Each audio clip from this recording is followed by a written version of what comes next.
Assalamualaikum warahmatullahi wabarakatuh.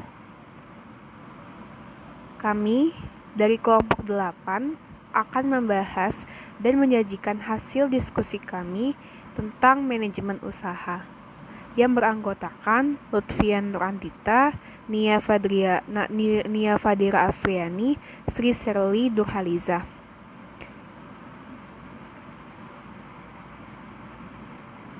Baiklah, kami langsung akan memulai pembahasan kami. Yang pertama tentang apa itu manajemen usaha. Manajemen adalah berupa sebuah proses dalam rangka untuk mencapai tujuan suatu organisasi dengan cara bekerjasama bersama orang-orang dan sumber daya yang dimiliki oleh organisasi tersebut. Artinya manajemen itu suatu pengelolaan atau proses dari usaha tersebut, bagaimana cara mengatur untuk mencapai tujuan yang telah direncanakan dengan bekerjasama dengan orang-orang yang ada dalam sebuah organisasi usaha atau sumber daya alam yang dimiliki, sumber daya yang dimiliki. Di sini ada pendapat dari Dawam Raharjo tentang manajemen, yaitu suatu keahlian atau keterampilan untuk mencapai suatu tujuan, produksi barang atau jasa yang dimiliki oleh seorang penguasa atau manajer. Pengelolaan manajer usaha ini dibutuhkan dalam konteks internal perusahaan. Artinya pengelolaan manajer usaha ini dilakukan dalam perusahaan tersebut. Tujuannya adalah agar perusahaan tersebut benar-benar memiliki arah untuk dalam menjalankan usahanya, terstruktur dan terencana dengan baik. Berikutnya ada beberapa tahapan yang diperlukan dalam menjalankan manajemen usaha. Yang pertama ada identifikasi peluang bisnis. Identifikasi peluang bisnis ini dimulai dengan mencari gagasan produk atau jasa usaha baru. Artinya kita harus bisa menciptakan suatu inovasi usaha yang baru dengan mengidentifikasi apa saja yang dibutuhkan oleh pasar atau apa saja yang lagi tren di pasar saat ini. Itu bisa menjadi suatu peluang bisnis yang kita gunakan dalam pengelolaan usaha agar usaha kita dapat berkembang dengan baik. Atau juga dengan gagasan-gagasan lainnya yang berasal dari kebutuhan, hobi, atau kesenangan, atau mengamati kekurangan produk atau jasa yang telah diproduksi. Yang kedua ada perencanaan bisnis. Perencanaan bisnis yang baik itu merupakan perencanaan secara komprehensif, baik perencanaan yang bersifat non-keuangan maupun perencanaan keuangan. Jadi di sini kita harus membuat list atau perencanaan apa saja yang akan kita jalankan pada bisnis kita atau usaha kita, karena hal tersebut sangat penting agar usaha atau perusahaan kita itu dapat berkembang secara baik dan berjalan secara sistematis, yang nantinya terlihat mana yang memiliki kekurangan atau tidak, dan nantinya bisa dilakukan evaluasi dan penilaian kembali apakah bisnis yang kita jalankan itu telah berjalan dengan baik atau tidak. Selanjutnya ada perencanaan pemasaran. Perencanaan pemasaran ini merupakan proses untuk memilih dan menganalisis target pasar, mengembangkan dan memelihara bauran pemasaran untuk dapat memuaskan kebutuhan konsumen. Di sini berarti lebih tertuju pada pemasaran usaha, bagaimana sih usaha tersebut di pasar atau di konsumen tersebut, apakah benar-benar diminati oleh konsumen atau di pasar, dan kita harus bisa mengetahui bagaimana target usaha kita di pasar tersebut. Di sini ada beberapa perencanaan pemasaran, seperti ada melakukan analisis SWOT. SWOT itu adalah strength atau kekuatan, weakness atau kelemahan, opportunity atau peluang, dan threat atau ancaman. Jadi ada kekuatan, kelemahan, peluang atau ancaman. Kita harus menganalisa keempat tersebut, apakah kekuatan dari usaha kita atau kekuatan di pasar, apakah kelemahan dari usaha perusahaan kita atau kelemahan di pasar, dan juga peluang usaha kita itu bagaimana, dan juga ancaman apa saja yang berdampak kepada perusahaan atau usaha kita. Itu semua harus dianalisa agar pengelolaannya dapat berjalan dengan baik dan pemasaran pun dapat dilakukan secara baik. Yang kedua ada tujuan pemasaran atau marketing objektif. Di sini kita harus mengetahui apa sih tujuan perusahaan kita dalam melakukan pemasaran tersebut. Karena tujuan pemasaran itu sebenarnya beraneka ragam, sesuai dengan kepentingan perusahaan. Jadi kita harus memiliki tujuan pemasaran sendiri yang memiliki ciri khas kita sendiri. Kita bertujuan melakukan pemasaran itu karena memang untuk mempertahankan posisi perusahaan atau untuk mempertahankan memberikan konsumen, memuaskan minat konsumen. Itu adalah salah satu contoh tujuan dari pemasaran. Yang ketiga ada strategi inti. Di sini merupakan alternatif strategi yang terpilih dalam decision making. Untuk menghasilkan strategi ini dibutuhkan pemikiran mendalam, didukung oleh data dan fakta sehingga dapat dirumuskan secara tajam. Jadi kita harus ini juga lebih ke analisa bagaimana caranya kita supaya strategi ini tuh merupakan strategi inti yang pemasaran, yang ketika kita melakukan pemasaran itu langsung tertuju pada target. Terus ada jadwal pelaksanaan. Di sini jadwal pelaksanaan tuh bagaimana kita mengatur jadwal pelaksanaan dalam pemasaran berdasarkan waktu dan tempat yang tepat. Selanjutnya ada anggaran pemasaran atau marketing budget. Di sini kita harus bisa mengetahui dan mendata berapa sih kira-kira anggaran yang kita butuhkan untuk melakukan pemasaran. Karena ini juga berhubungan dengan salah satu manajemen usaha atau pengelolaan usaha untuk mengelola dalam keuangan. Dan yang terakhir ada pengawasan atau kontrol. Di sini kita harus melakukan pengawasan, artinya melakukan pengawasan dari pemasaran tersebut sedang berlangsung. Untuk semua implementasi marketing harus dilakukan dengan pengawasan. Nah, pengawasan ini dilakukan dengan membaca atau mempelajari laporan tertulis ataupun dari pelaksanaan dan hasil observasi ketika kita sedang melakukan atau telah melakukan pemasaran tersebut. Selanjutnya ada pentingnya membangun usaha. Apa sih pentingnya membangun atau mengelola manajemen usaha tersebut? Nah, dalam melakukan sebuah usaha, mungkin yang dari paling kecil ataupun yang nantinya sudah besar, membutuhkan manajemen yang baik untuk memastikan proses produksi, distribusi, dan penjualan berlangsung dengan baik. Sistem manajemen yang buruk akan mengakibatkan adanya biaya yang tidak perlu seperti bahan baku yang terbuang, pekerja yang tidak produktif karena pengawasan yang tidak efektif, dan deskripsi pekerjaan yang tidak jelas. Itu merupakan dampak dari tidak dilakukannya pengelolaan secara baik. Sebelum kita mengetahui apa sih manfaat dari pengelolaan usaha tersebut, kita harus mengetahui apa saja yang penting dalam melakukan pengelolaan. Yang pertama ada planning atau perencanaan. Di sini bagaimana cara perusahaan dalam menetapkan tujuan yang diinginkan dan kemudian menyusun rencana strategi dan bagaimana cara tersebut dapat mencapai tujuan. Jadi di sini sama seperti sebelumnya, yaitu bagaimana perencanaan pengelolaan itu dilakukan agar tujuan dapat tercapai. Yang kedua ada organizing atau pengorganisasian. Di sini berupa pengaturan seperti mengatur sumber daya manusia dan sumber daya fisik yang dimiliki agar dapat menjalankan rencana-rencana yang sudah ditetapkan sebelumnya untuk mencapai tujuan.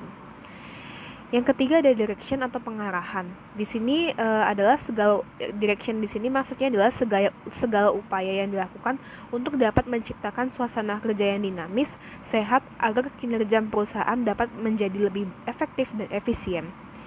Jadi di sini lebih ke pengarahan tentang kinerja dari perusahaan. Yang terakhir ada controlling atau pengendalian. Di sini adalah upaya yang dilakukan itu untuk menilai suatu kinerja yang berpedoman kepada standar yang sebelumnya telah dibuat, juga untuk melakukan perbaikan jika memang dibutuhkan. Artinya di sini melakukan monitoring atau memantau dan juga melakukan evaluasi atau menilai kembali dari kinerja yang telah dilakukan yang berpedoman pada suatu standar yang telah ditetapkan atau rencana yang telah dibuat tadi, apakah sesuai atau tidak. Dan nantinya akan dilakukan perbaikan jika memang ada kesalahan atau memang harus melakukan perbaikan tersebut. Baiklah, untuk selanjutnya akan dilanjutkan oleh Nia Fadira Afriani. Kepada Nia, dipersilakan. Membangun organisasi usaha. Secara umum, organisasi bisa diartikan sebagai suatu alat atau wadah kerjasama untuk mencapai tujuan bersama dengan pola tertentu yang perwujudannya memiliki kekayaan baik fisik maupun non-fisik. Organisasi usaha adalah suatu bentuk kerjasama atau sekelompok orang yang mempunyai tujuan sama dalam bekerja sama untuk mencapai tujuan bersama. Tujuannya adalah menyatukan pendapat dan langkah kerja dalam bekerja agar efektivitas dan efisiensi dalam mencapai sasaran usaha. Sasaran usaha ialah mendapatkan keuntungan atau laba baik sendiri maupun bersama-sama dan juga menentukan bentuk badan usaha. Sedangkan badan usaha itu sendiri ialah suatu bentuk organisasi usaha yang bekerja untuk mendapatkan keuntungan dalam usaha yang dilakukan organisasi ini, yang dilakukan sebagai wadah untuk menjalankan usaha agar lebih teratur dan juga berkembang dengan baik. Adapun bentuk-bentuk badan usaha yaitu perusahaan perseorangan, perseroan terbatas, persekutuan komanditier atau CV, persekutuan firma, dan koperasi. 4. Aspek hukum dan legalitas usaha. Keberadaan usaha yang dapat diterima oleh lingkungan biasanya mampu memberikan kemanfaatan bagi semua komponen masyarakat sekitarnya. Keberlanjutan usaha selain ditentukan oleh faktor-faktor fundamental bisnis berupa pasar, produksi, sumber daya manusia, dan keuangan, juga harus ditunjang dengan adanya legalitas usaha. Sebaiknya, apapun prospek bisnis yang akan kita jalankan, namun jika legalitas usaha tidak ada atau tidak dapat diperoleh dari otoritas pemerintah melalui instansi atau departemen terkait, usaha tersebut tidak akan bertahan lama, sehingga setiap bisnis yang akan kita lakukan harus dilengkapi dengan legalitas usaha atau memenuhi syarat aspek hukum. Analisis aspek hukum mengkaji tentang legalitas rencana bisnis yang akan dibangun serta dioperasikan di wilayah tertentu. Harus memenuhi aturan hukum dan tata peraturan yang berlaku di wilayah tersebut. Keterlanjutan investasi di suatu daerah atau wilayah yang menyatakan melarang usaha yang akan dilakukan akan menimbulkan kerugian besar. Maka sebelum kita membuka sebuah usaha, sebaiknya kita melihat aspek hukum dan legalitas usaha kita. Adapun cara memperoleh legalitas usaha perusahaan atau badan usaha yaitu nama perusahaan, merek, dan surat izin usaha perdagangan. 1. Nama perusahaan. Nama perusahaan merupakan jati diri yang dipakai oleh perusahaan untuk menjalankan usahanya. Di Indonesia, menganut beberapa azas tentang pemberian nama suatu perusahaan. Azas-azas tersebut dapat dijabarkan sebagai berikut. Pembaruan nama perusahaan dengan nama pribadi, pembaharuan bentuk perusahaan dengan nama pribadi, larangan memakai nama perusahaan orang lain, larangan memakai merek orang lain, larangan memakai nama perusahaan yang menyesatkan. Dalam hal tersebut, perusahaan dilarang memakai perusahaan yang telah ada dan dipakai lebih dulu, walaupun ada sedikit perbedaan. Misalnya PT Ahmidi, kemudian muncul perusahaan baru dengan nama PT Alumini. Ini tidak diperbolehkan karena dapat membingungkan masyarakat. Setiap nama perusahaan harus disahkan dan pengesahan dimulai sejak dibuatnya akta pendirian di depan notaris, dihukum, di berita negara, dan didaftarkan dalam daftar perusahaan. Assalamualaikum warahmatullahi wabarakatuh. Perkenalkan, nama saya Sri Seri Nurhaliza dengan NIM 20004030. Bentuk dan cara memperoleh legalisasi perusahaan atau badan usaha terdiri atas 3, yaitu nama perusahaan, merek, dan surat izin usaha. Selanjutnya yaitu tentang merek.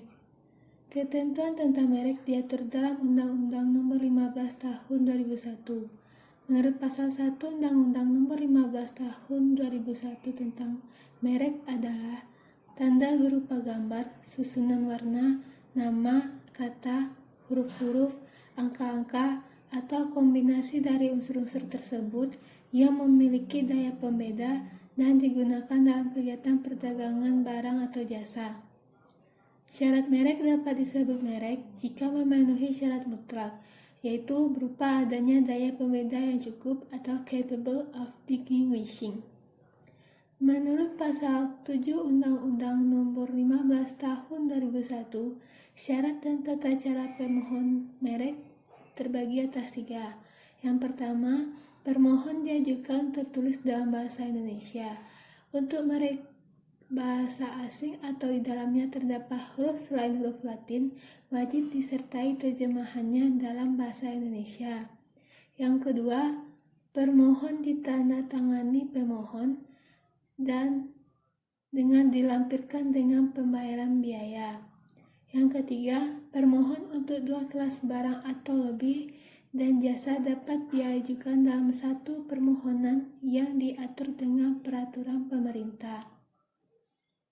Dalam membuat surat permohonan harus mencantumkan tanggal, bulan, dan tahun, nama lengkap kewarganegaraan dan alamat pemohon, nama lengkap dan alamat kuasa apabila permohon mengajukan merek melalui kuasa, serta warna-warna merek yang dimohonkan pendaftarnya menggunakan unsur-unsur warna, dan yang terakhir, nama negara dan nama permintaan merek pertama kali dalam permohonan diajukan hak prioritas.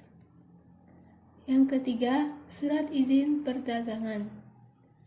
Surat izin usaha perdagangan atau SIUP adalah surat izin yang diberikan oleh menteri atau pejabat yang ditunjukkan kepada pengusaha untuk melaksanakan kegiatan usaha perdagangan secara sah. Untuk memperoleh SIUP, perusahaan wajib mengajukan surat permohonan izin atau SPI, yaitu daftar isian yang memuat perincian data perusahaan pengusaha dan kegiatan usaha. Dan pengusaha juga wajib membayar sejumlah uang sebagai biaya administrasi. SIUP dikeluarkan berdasarkan domisili pemilik atau penanggung jawab perusahaan. Bagi pemilik perusahaan yang berdomisili di luar tempat kedudukan perusahaan, maka ia harus menunjukkan penanggung jawab atau kuasa berdasarkan domisili yang dikuatkan dengan KTP di tempat SIUP diterbitkan. Terdapat 6 tata cara dan prosedur mengajukan SIUP. Yang pertama, salinan surat pendirian perusahaan atau akte notaris dan pengesahan dari Departemen Kehakiman. Yang kedua, salinan surat pendirian perusahaan atau akte notaris yang terdaftar pada pengadilan negeri bagi perusahaan yang berbentuk persekutuan.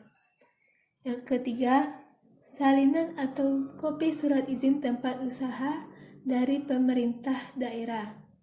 Yang keempat, kopi KTP pemilik. Yang kelima, pas foto 2 lembar ukuran 3x4 dari pemilik. Yang keenam, kopi bukti pembayaran uang jaminan dan biaya administrasi. Pembekuan dan pencabutan surat izin usaha perdagangan dapat dibekukan dalam hal perusahaan yang bersangkutan. Pertama, sedang diperiksa di sidang pengadilan karena didakwa melakukan tindak pidana ekonomi atau perbuatan yang lainnya. Yang kedua, telah mendapat peringatan tertulis sebanyak 3 kali dari pejabat berwenang menerbitkan SIUP karena melanggar ketentuan. Yang ketiga, tidak melaporkan mengenai penghentian kegiatan usahanya atau penutupan perusahaan, termasuk kantor cabang atau perwakilan perusahaan. Yang keempat, tidak melaporkan pembukuan kantor cabang perwakilan perusahaan. Yang kelima, tidak memberikan data informasi mengenai kegiatan usahanya sesuai ketentuan yang berlaku. Keenam, tidak memenuhi kewajiban pajak kepada pemerintah sesuai ketentuan yang berlaku berdasarkan pemerintah tertulis dari kantor pelayanan pajak setempat. Legalitas perusahaan harus sah menurut undang-undang dan peraturan, di mana perusahaan tersebut dilindungi atau dipayungi dengan berbagai dokumen sehingga sah di mata hukum. Setiap nama perusahaan harus disahkan.